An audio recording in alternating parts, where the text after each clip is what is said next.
Hello to friends in the present and in the future via the recording.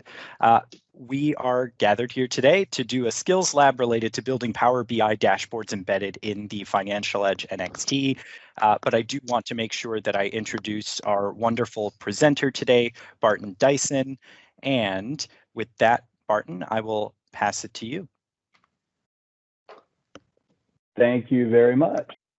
And so my goal truly is to show you some ways of getting to data within Financial Edge, taking advantage of Power BI. It's not the only thing you would use, but taking advantage of that and learning how to even tweak that connector a little bit, or the steps you can take to do that, to account for other things and optimize it to an extent.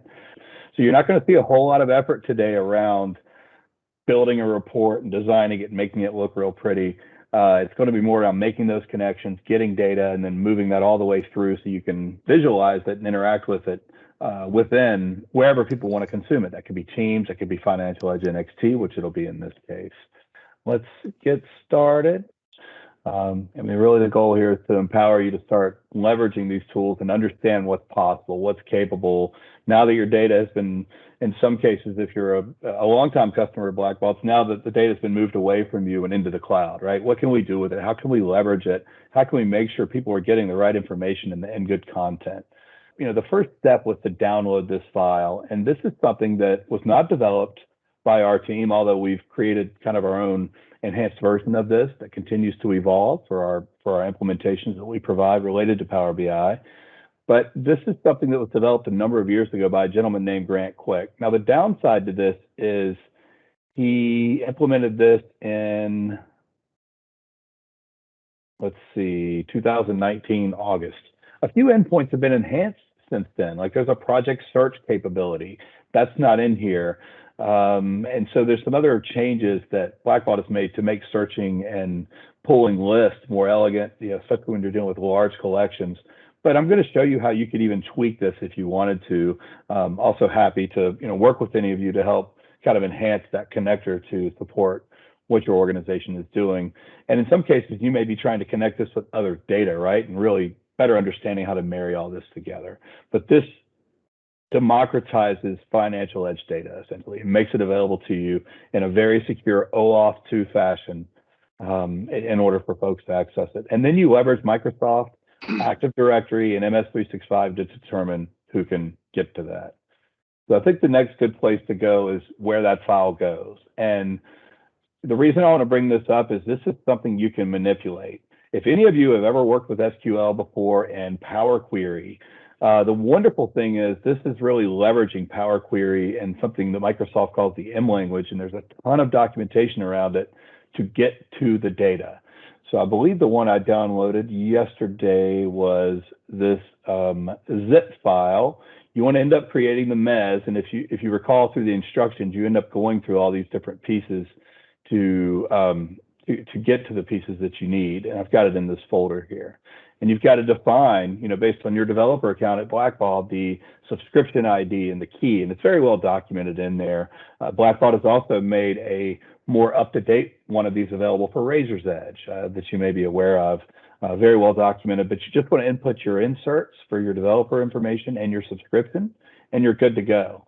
What's important to note is this M file, this FENXT M file, is something that you can manipulate. Now, you don't have to use VS Code. You can use text if you want, or you can use any code editor that you'd like.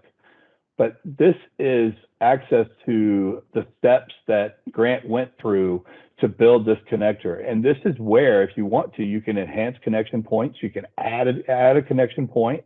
So you can leverage the new project search. The way we have is we've continued to update this in the general ledger and vendor search. And so these are all things that, essentially if you walk through this and you run through some documentation, between Microsoft, Google, and YouTube, there's quite a bit out there, right?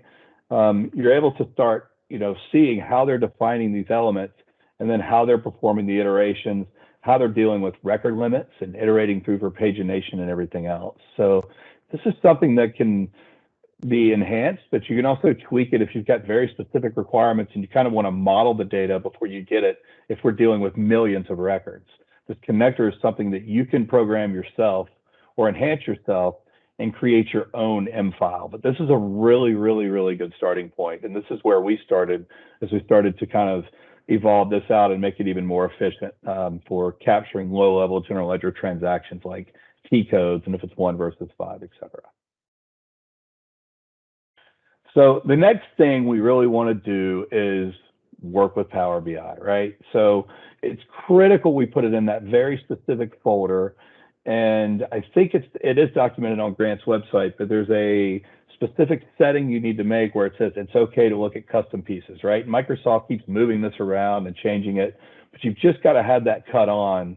If you're not seeing it, it's either the naming structure of the file that you created in your folder, or you haven't turned it on yet for access. I would also recommend going ahead and getting connected to your MS365 account. It's going to be really important in a moment, and all you need to do is click that and just go ahead and log in if you're not already. Once we want to publish this up to the apps.powerbi.com website, that's where it's going to put it, right, in one of your workspaces that it can access. And then that's how we're going to be able to publish it to Teams or to Financial Edge or to SharePoint or to a public website or wherever it is that you want this to be consumed. So the next thing we do is we have access to lots of sources. And unlike the Power Automate platform and the PowerApps platform that requires more of a, or Power Automate, which requires REST API, you can connect to anything here. You can join your FE data with CSV files, with with all types of data. And the Power BI does a lot of these joins for you. Like if I pull a vendor list and an invoice list, it's automatically going to join that because it understands that schema from the M file. But you can join using functions within Power BI an extra CSV file, another Azure SQL database, which we use quite regularly for audit tracking. So lots of other effective ways to kind of map against something, whether it's Excel, OneDrive, SharePoint, whatever. So this is the one that I just created. This is the Blackbaud provided one, and this is the original Grant Quick RE connection. So I've got 3. But this is the one we're going to work with today. So here's your endpoints. One thing that it was because there was a missing endpoint for it when Grant built this. There's no way to pull a project list, and that's kind of dysfunctional, right? So one thing I'll do is we'll go back and I'm happy to provide that and make kind of an update to make available to the Blackbaud community because that's kind of critical, right? So maybe we can tweak this a little bit and provide it to you and make that available to the world, democratize it. So I think that'd be nice to have. And that's just going back to that M file and building that input now that there's an endpoint for it. And there just wasn't in 2019 when he did this because it was inefficient. So he didn't build that. Transaction distribution, that's what you want to use. If you want to pull every debit and credit in the system and then start to do things with it at the lowest level with transaction codes and projects, don't mess with 5 different tables, just use that one. That pulls everything out and it's just really clean. Don't use the summary fields, pull the data, pull the lowest level and then do all that modeling somewhere else, right? If we're dealing with large transactions, we'll talk in a moment on how to filter that. Today, we're going to do something a little bit simpler, and just so we can feed this through, we're going to pull a list of invoices. So as soon as you click something, it's going to present it. Now, for getting connected, if you haven't connected yet, it's going to try to authenticate you through one of the FE and NXT databases that you've allowed through this application. So if you went through those steps, you've opened it up with your developer account, and that's got to happen for this to connect. Now, one thing you can do here, before you load the data, this transform button is critical, whether you choose one piece like invoices or invoices and vendor. What this allows you to do is start to get kind of creative before you get the results. Like maybe I only want transactions since 2020, and I don't want anything that happened in 1985. So lots of cool things you can do, and that's a really simple example. You just click invoice date, you click date time filter, after, and then just stick a number in there. Well, let's say December 31st, 12/31/19. Make sure there's something in there. This is the Sky developer database, so there's not a whole ton of data in here. This is all sample data. But then we've gone ahead and already filtered it, right? So you'll see how these steps can be applied and changed, and you can do some really impressive things here. We had an organization we were working with that had millions of constituents, millions of relationships, and lots of actions. And they wanted to be able to go to an organization record in Razor's Edge and view every action that had taken place for people that had an active relationship with that organization when that action took place. And think about that for a minute. That's a heck of a SQL statement. And so they first tried it through PowerApps, and it was taking 20 minutes to run on the biggest accounts that had hundreds of actions. So then we went to the Power BI route, and this is important to note. If things are too big for an automation in an app, go Power BI and use this to get your data to something that's manageable and effective, and then feed it over, or just feed that right back into Financial Edge like we're going to do.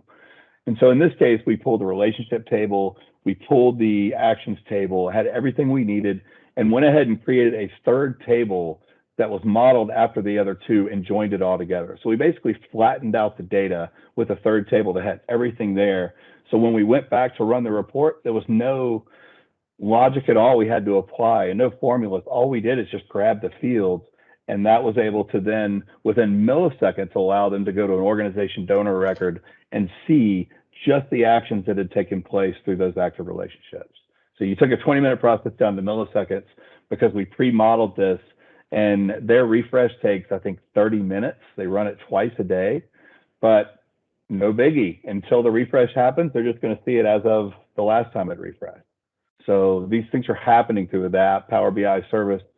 So it's always immediate. You're always seeing built data that's modeled after this. So we'll go ahead and close this and apply it and keep moving forward.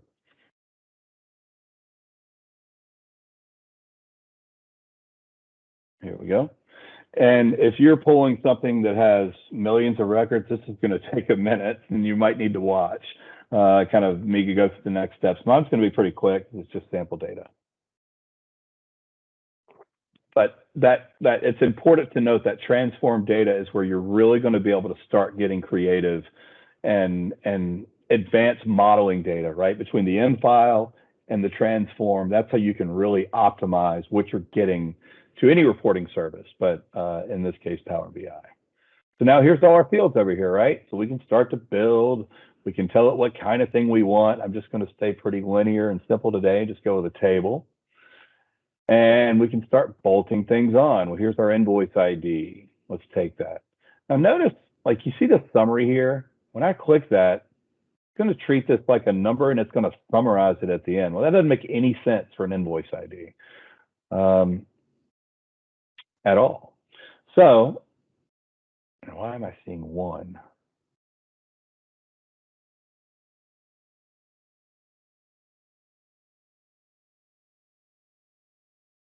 I guess there's only like 2 transactions that have been created. So within that time frame I used. So I used a very, I must have used a different time last time, so that's fine. So you see here where it says summary. If you click on this and run up here under format, this is going to give you a lot of options that kind of wreak havoc when you don't really know what you're doing. So let's change this and take it away from being a sum and don't summarize it. This is where you can categorize things, rename things. We can start using that invoice ID, which is not a general field, it's a whole number. But maybe we're going to use that later on to maybe provide a hyperlink back to a record, right? If we want someone to be able to drill to a record, that the record ID is always going to be hard coded as part of the URL. So maybe we want to leverage one of these fields and then use a custom field to get to that. So a lot of times you want to make sure you've got the right formatting to, allow for that, but this also ensures that it shows correctly, and we don't have things like showing that with a total under it. So now if you just uncheck it and add it back, it's going to show more effectively. I don't know what was just happening there. I think because there was just 2 statuses, whatever. And then we'll add a description. We'll add an invoice number. Might have the same problem there. And the other one that gets wonky is the date fields. So now notice here too, invoice number, invoice ID. If you're going to hyperlink back to a record, this is what you want to use, right? Got a results, we got some stuff, right? Let's say we want another, let me do date, and then when we go and add another table, just to show you what that looks like. So let's go with, an invoice date would be most appropriate, right? And so you see, like when you add that, it goes and adds a whole bunch of junk. It's ridiculous. And so you get year, month, date, all these different things, and like not what I'm looking for here at all. So if you go over here to invoice date and click this, you can change the way this presents. And so you see down here where it says hierarchy, it always comes in that way. Maybe you can modify it in M file. But once I change that, and then we get to this result, well, that's much better. But now I don't want the time. I don't care that it's always 12 o'clock. So that's where you come back to our format, right? So it's 2 steps. The date's just 2 steps. Everything else is 1 step to say, okay, let's just go with month. You've got the options for our folks that like to do that backwards in other countries. So whatever you want, you can program that there. And if it ever doesn't update, just remove it and add it back, and then it'll appear. You can rename these fields, do all kinds of stuff. There's tons of good data within just Microsoft and YouTube, to kind of fill you in on things you can do there. Let's go get another source of data. Again, you might want to grab an Excel source, Azure SQL Server, or local SQL Server if you have a data connection.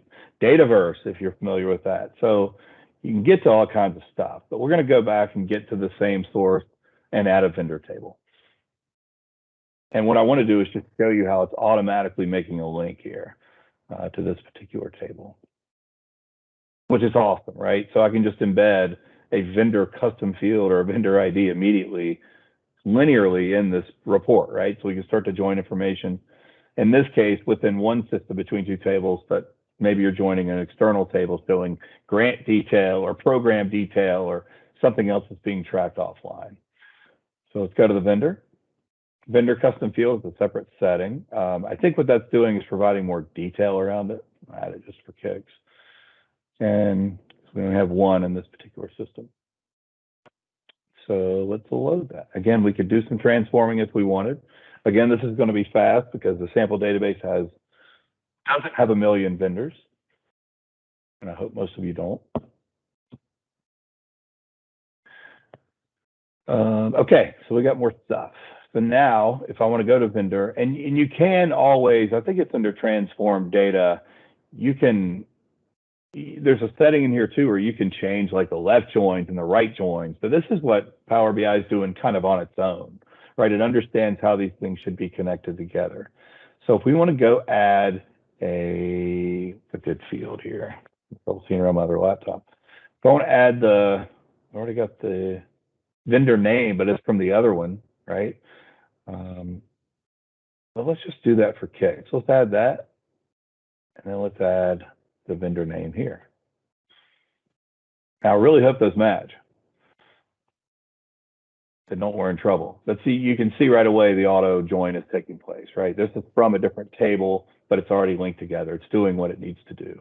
You can rename these for the report, whatever you want to do, you're good to go. Also, as you start presenting this to different places, you want to start messing around with kind of how it's presented. And that's going to be within I think it's within the entire report. Page size, page alignment. This is where you can really start to tweak whatever you're positioning it on, but you want things to be as dynamic as possible. So whether someone's looking at it on a phone or on another device, it's going to convey nicely there. You've also got some of these options within the online side. So let's publish this online. All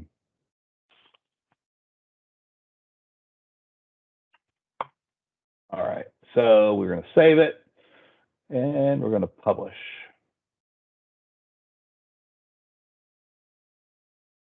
I'm choosing a specific workspace I've already set up. If you haven't gone to app.powerbi.com, you should be able to get there. If your organization hasn't even purchased it yet, Microsoft's really nice about letting you try stuff before you buy, then letting you extend after it expires after 30 days. They're going for consumption, and they want people to start using this stuff. So you should be able to somehow get in here and start playing with it. So once you get to app.powerbi.com, and again, you're all through your same credentials, right? This is whatever you're logged in as. Whenever I do work or whenever our team does work for a customer, they just have to let us into MS365. They have to give us a login and determine what we can see and what we can do. And that's it, right? And then we can go build BI and build automate and build apps within their environment. So it's their stuff, share it to their specific users within the Active Directory, that only certain people can run it, that it's shared to. So everything's so secure, and it's leveraging what you have today, right? It's leveraging, if you have MFA in place for MS365, none of this stuff happens without MFA. If you've got an MFA attached to Blackbaud stuff and you're running an automation that's doing something with Blackbaud stuff, that's going to happen. It's all built into everything you're doing. So OAuth 2 and MFA is nice, and the fact that it's leveraging the, if you're on Microsoft, it's leveraging that. So you start here at this home section and you can get to these workspaces, and I've got a number that we've set up here, but the one we just set up is, test 2. There we go. Let's put it somewhere else. So here's our stuff, right? You can review it here. You can set things where you want to hide the filters. You can also do that back on the other side. So if you don't want people to see filters, in other words, you're going to start feeding this to records and let the record in your source system dictate what they're seeing, or let something else dictate what they're seeing. So if you're looking at record A, you only see record A stuff. Then you want to get the filters out of the way. So be sure to hide those and make sure those aren't being published and can't even be popped out. And there's ways to, toggle that on and off. And then really the thing you want to do is get this out. You've already published it. So now it's just a matter of capturing it, right? And that's where this comes in. This feeds you what you need to be able to capture it. You can embed it in an iframe. And then if you stick this inside of a Financial Edge, tile, for example, it's going to still use all the Microsoft security in place because it knows your tenant ID and all that other stuff. Now, what we're having to do in this case is I want to show you a super simple, fast way of getting this into Financial Edge. So the simple, fast way is leveraging what the team and Ben Lambert just put together, where we can publish a Power App directly into Financial Edge NXT without having to publish a SPA or a single page application or HTML that has to live somewhere like Azure. But they've made it much, much easier and much more accessible for us to build something within PowerApps and automate and get it back into a record.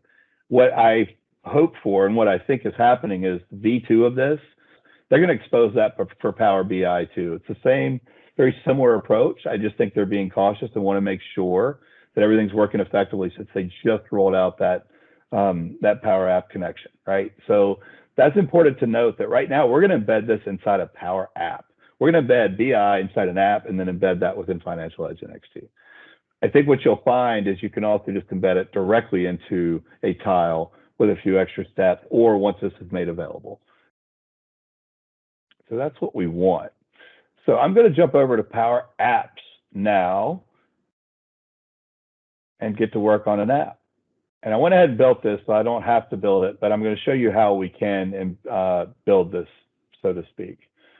So we've got two here that we can open. And all you want to do here is click New App and choose Canvas to get started. That's all you really need to do at this point to get going. See which one I want to run here. And so you just want to start with a blank app.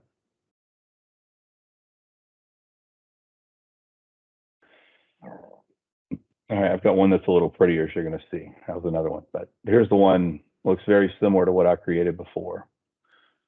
And so the end result is we're going to embed the Power BI into an app. Now, Microsoft went and made this really hard too, and you can't embed an entire report into Power BI. You can only embed, into Power Apps, you can only embed a tile. But I found a really cool workaround that I'm going to teach you today. But also keep in mind that it is kind of ideal if you use tiles, then you could build KPIs and you could stick 3 or 4 tiles on a page that's displaying within an FE record, and that may be more elegant and kind of more KPI and directly oriented to what someone wants to see, and more responsibly designed from any device, as you'll see in a moment, the way this can present, in different ways. So something to think about there, right? And I didn't hide the filters, so that's sticking out. But if we close this and go back into kind of the edit mode of this, I'm going to show you a few things that I think are critical. One, you want to be able to, reference kind of what you're looking at, right? So there's some different ways of accomplishing that. But the main thing we're going to do is really insert the HTML code we just captured from seeing that embed for the Power BI into this. And so in order to do that, so we have the action up here. and we have, let's go to insert actually. So we want to add something to PowerApps, which you can do under charts. First, PowerApps tried to develop their own charts, and then they started to embrace Power BI because that kind of made a lot more sense. So I wouldn't mess with charts. I would just use Power BI. It's pretty awesome. So you can make it, we'll make it bigger in a moment. And you have to choose something out of the gate, but we'll show you how to adjust that in a moment. All right, intelligence. And it doesn't, and honestly, it doesn't even matter what you choose. So I'm choosing this thing from something I've grabbed, and it should be pretty. Once it pops up, here's a nice little KPI, right? So that's where if you have these tiles, that can be, although, yeah, I figured it would resize. You know, you could bolt like 5 of these on a page, right? And that'd be some really relevant stuff instead of just seeing a list, which, you know, we're looking at a linear list. That's where the power of this stuff, you know, comes to, where you're providing data much more quickly, much more efficiently to the right people to consume it, either in Teams or on their phone or however else. You can run a Power BI app, and that's using the same MFA on your phone or anything else. So that's kind of the starting point. You get that captured. When you do that, you've got this data section over here. And this is a little workaround I learned on Google in order to get to this. And it's popping up on another screen. But if we go to advanced, you'll see this is what we want to edit. So instead of this being a tile, we're going to go ahead and change this to being that entire thing that we just tried to broadcast out. So actually, let me get to this one where I've saved it. And we're going to go website or portal. We're going to capture that link, and you want the whole thing. And it's going to start with saying, okay, we're going to add Power BI. Here's the report, and here's the report ID. That's the important part, right? And here's the tenant and the group, and there's all this other stuff.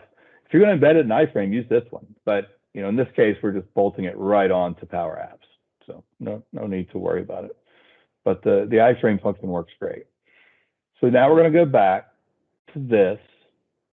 Make it bigger just to make sure it's ready. But it doesn't matter, it'll resize. We're going to take this, and the only thing to notice is those quotes. So when you remove this and add it back, you have to add quotes. That's it. And if this works, you know right away that you're validated. So that's pretty cool. Even before you save it or anything else. It's always weird that you can go over to save, but you have to click somewhere else just to get out of it too. So now we've got this report here, right? And if we've got this out of the way, you'll notice too, once we play this, we'll be able to kind of like highlight each of these reports and make it take the whole screen. Let's go ahead and just kind of take up as much real estate as we can. So when we publish this out. So now we can save. Now this is important, give it a name. This is how you make it available to FE NXT, publish. So save it, publish. If you change it, publish. What's phenomenal about Microsoft is I can revert back. That's insane, right? So like you can see all the other versions and play with it, determine which one to try out. So not too shabby. Let's go back and restore 4 because that 5 release was a nightmare. I never should have done that. So that's awesome. That's published, right? Now it is out there and accessible for us to use. And we've got an app ID. So the best way to get to that is, you'll see like here, I can't see it. If I hit play, I don't see it because I'm trying to get the ID of the app so I can pass that back to Blackbaud. I've noticed sometimes if you hit share, and it's actually up here, that's what you want. But if you hit share, it's going to give it to you. Or if you just go to the app to kind of monitor it, or even if you click edit the app, it's also going to show it across, it'll show it on top. And you need this, you need that ID. You'll see it's captured right here behind play. So this is what you want. And that's something where if you go there, you're going to see it if you have security to see it. So we just want to embed that into a Financial Edge tile, right? That's what we're looking to capture. Little tip that I've been using quite a bit. I don't know how much programmers actually do this, but I use notes like crazy. because there's so many times where you pull something out, you got to put it back in, and sometimes some of these systems don't work well with just typing. It's a really small box. And as you can see, sometimes my stuff gets pretty complex when I'm building like journal entry arrays off of all these different values in Power Automate. So this is just for me a really effective way of like getting to what I need. Now I did just forget what I pasted, so I'm gonna paste it again. Just kind of like a scratch pad, if anything. So this is what we need, and this is the ID. Actually, I think you want the tenant too. So we want the ID and the tenant. Actually, let me double check that. Actually, I'm just totally forgetting, so we're going to circle back. So the next step is to get that into Financial Edge. So how do we get it from there to here? I'm using a sample database, and I've added a couple of these embeds. One is the one should be refreshing from what I just created. And so this is what we just built, or not one I uploaded that's identical to the one we just built. And then this is one that the other one I'm sharing, right? They're showing up in apps, and you can, from here, you can expand it. But you'll see, I mean, if you can come back here and modify this, hide the filters. You want to make the fields bigger. You want to make sure it's readable, right? And notice how it's kind of small right now. But those are all just tweaks you can make to get the result. You can work with the sizing, and I'll show you some other ways of tweaking that to get it to fit in here. The Blackbaud team's done a really good job of giving you the ability to kind of make it as dynamic as possible. And it will dynamic, I don't know if dynamicize is the right word, but it's going to do what it needs to do for you to see it. So, I think dynamite is the verb you're looking for, maybe, Bart? I don't know. I don't think it's the right word.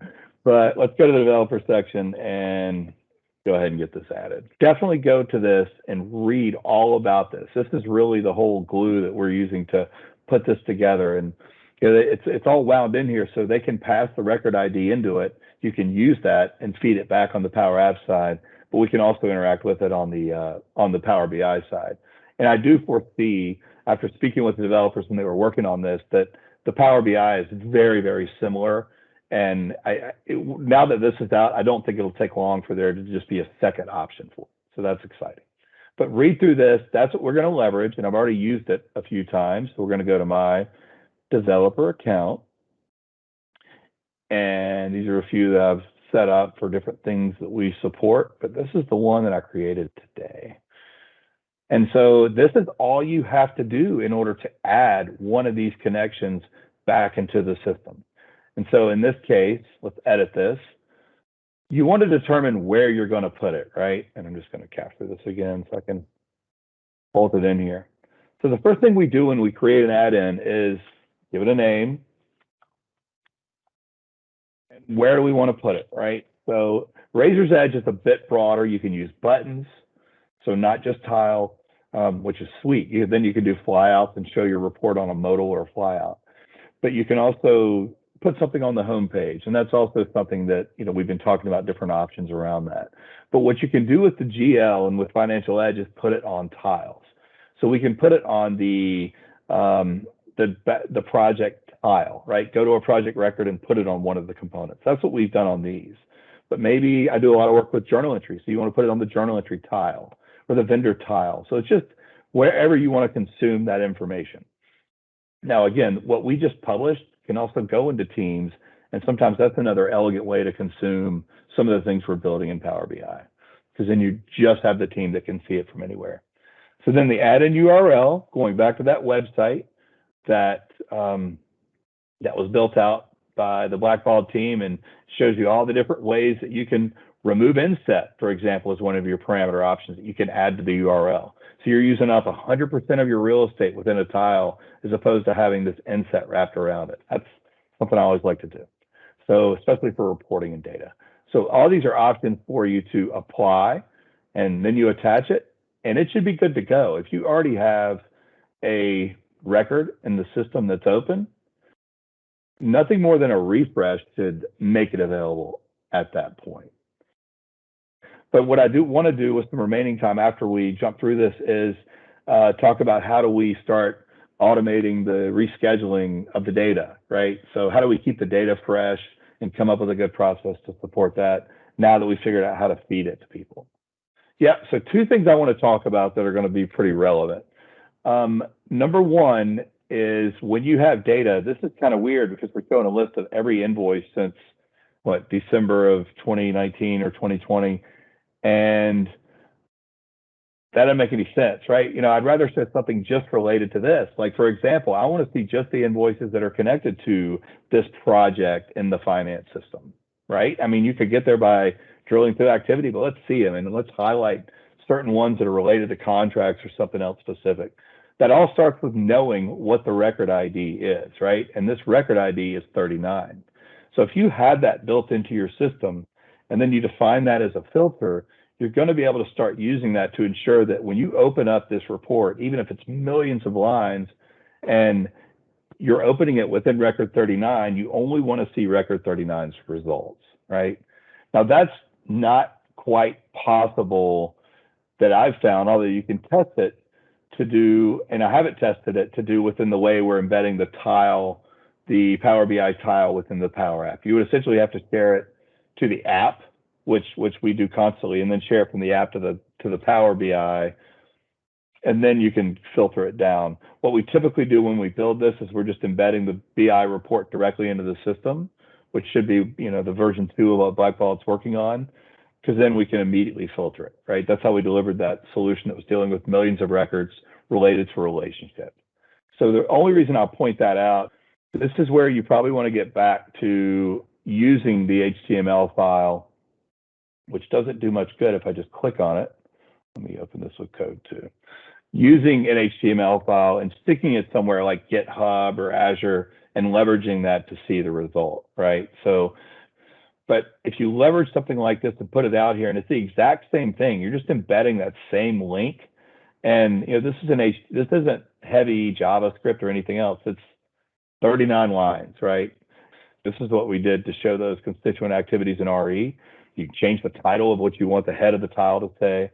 And if you get over to the right, this is where you start to embed what we're doing. So we're asking for the report, but then we have a filter which is called related action to the in the constituent, right? So we're embedding the filter into the report that is based on the record that we're looking at. So when I look at a specific record, it's only showing me that that record ID of what I'm looking at. I hope that's coming across or making sense. And so it's not completely as simple as just displaying a report back in the tile using this app connector, but I'm happy to get in a little further with you on that. I think there's a field called record ID that you can embed in the Power App. Here it is. Record ID.text is the value, and it's actually defined. Sorry, I'm talking in circles. Let me stop. It's actually defined back at the applications page. If you go back and research what's being passed from an add-in and how to leverage it, it's all right back in here in this section under the Power Platform. So that's the best place to go. That's where we've learned so much of this stuff and how to interact with Blackbaud. And if you go to Power Apps and then Power Apps add-in, that's what we're talking about. This is the page we were on earlier, but it talks about how it's providing you the record ID and how to leverage that. So this is a perfect starting point about how to connect that together. Then you just need to bolt that on as a filter for the report. So it goes back to your original report. That just has to be an available filter, right? So if the vendor ID instead of the name is the filter, so to speak, that you're going to use, because you'll be passing that, the record ID is going to equal the vendor ID. So let's add that here. Not in a separate table. Let's add it to the same table. All right. So what I mean by that is, don't summarize, roll number.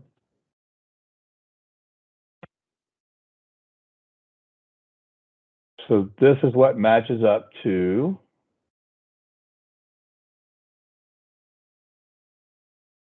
take that out, put it back in. There we go. Vendor ID.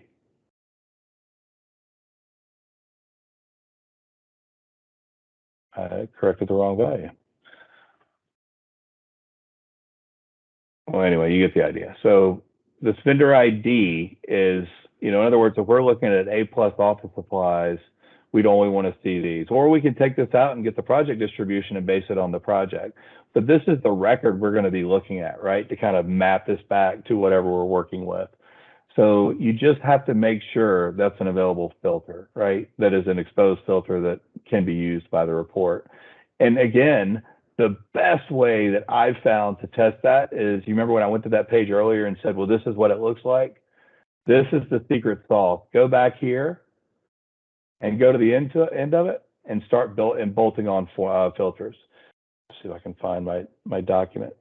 It's just filter equals, right? And then you have to use the explicit name. It can't have spaces. So I think that's really the only rule. I believe you want to keep it lowercase and make sure it's context sensitive. But that's it. As long as you've got that in place, and this is where you can quickly test it while you're building before you're just writing the code. You just add the filter. You might need some kind of thing in front of it, equals, and try it, right?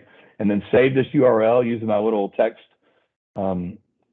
file trick, and then try something else, and then go into text file and try some other crazy machinations of other ways that you could, really break down that filter to get something else that you need. It might need to be in a string. It might not be, right? So these are all just things you want to double check and test against while you're doing it. But the best and most effective way to really nail this down and figure it out, and what we've found, is using this as kind of the test piece to give to it. Now, you can do row level security within Power BI and assign it back to Active Directory, but this is a nice way of just filtering it to the record that someone's looking at within FE NXT. I didn't get a chance to show you that because it's just a little bit trickier with running it through the PowerApp. But if you're doing it direct, it's very straightforward, and that's a good place to practice. Hopefully that's somewhat helpful. And that brings us to our last piece of the discussion, and that's getting this data to refresh. Now, this can be fun, not always, but you want to set up a process that, depending on how often it needs to be fresh, right? And I always ask customers, they always want it like, oh, I need it every 10 minutes. So like, really? What does this mean? How dramatic is it from where you were? What if we start with once a day, right? Is that good enough? We'll run it every night and see how long it takes. And then we typically start adding it again like at noon or something like that to just refresh it during the day. But always kind of ease into it, right? Don't start this thing where it's refreshing every hour. You're probably not going to get dinged too much against the Blackbaud API against this. In most cases, we're not talking too many calls, but it also depends on the size of your database, right? So every time you're refreshing, it's doing a hard refresh. It's not doing an iterative update. So you want to consider that as it's going through. You want to be able to go over to modify settings related to each one of these reports. And so the permissions, another piece I'm trying to get to. Admin portal and manage gateways. This is really where we want to get to, is managing gateways. Now, this seems a little daunting at first, but we need to connect this to what we're working with. And there's a way to do it that Microsoft has published. And I'm going to show you that right now in a couple minutes, and we'll open it up for questions again. The easy way to refresh? You go back here. Sorry. You click home. You click refresh, and you click publish. Magic. It's refreshed. It just goes and updates it. And it pre-populates that data table, right? So all that data is there. That's how it's able to work so quickly, even if you're dealing with, a lot of rows. So doing that and publishing it puts it right back.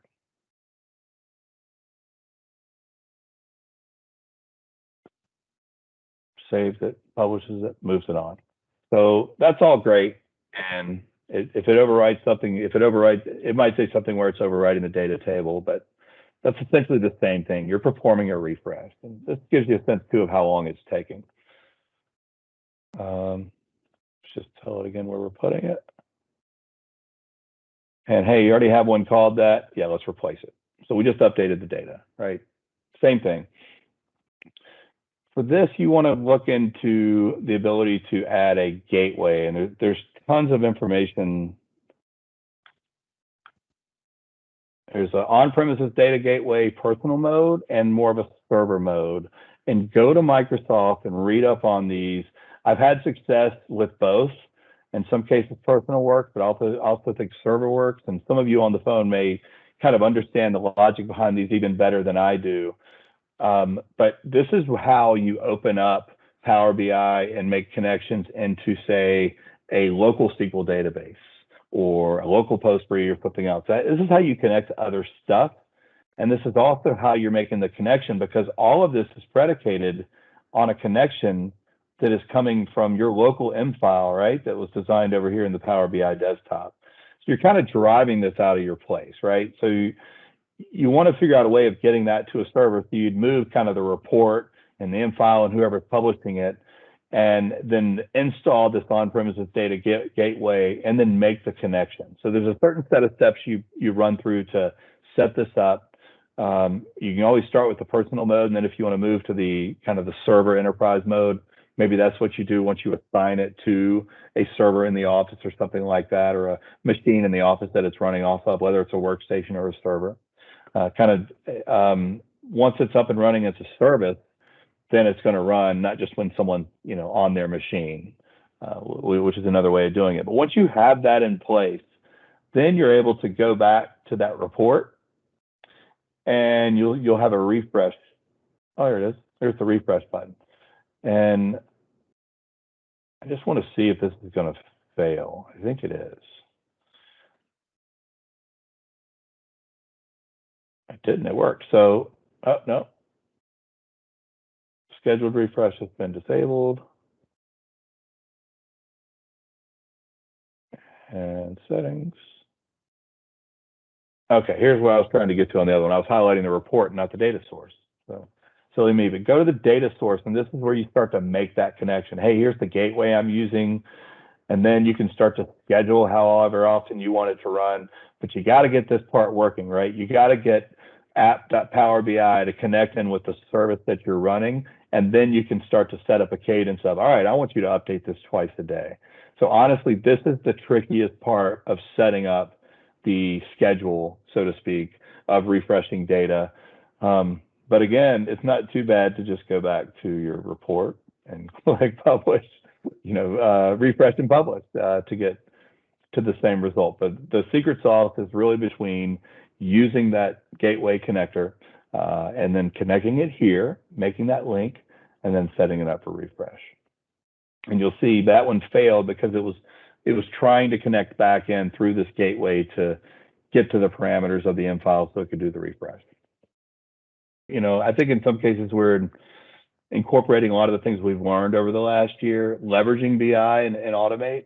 And it's fun to kind of show you some of the lessons learned and how to take advantage of this. And it's exciting that Blackbaud's somewhat opening this up, right? And making it even easier to take a result that's developed on the Power Platform and get it back to the system. So it's now just a matter of refining these connections, right? And so Financial Edge NXT for Automate and apps, which is on the Blackbaud site.